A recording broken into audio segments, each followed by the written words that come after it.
көз алдымда мына кішігірім дүниелердің де шешіліп жатқанын көріп таң қаласың ғой. Тек қана салауатпен ғой, тек қана салауатпен.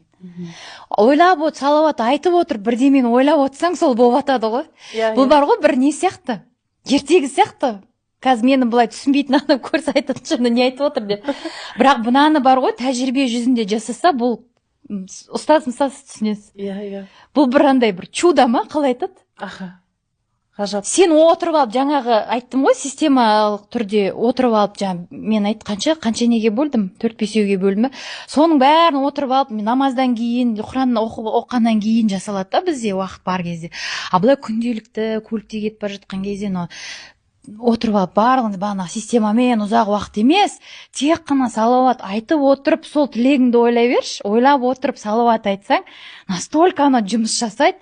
Мен басында осыны практиковать еткен кезде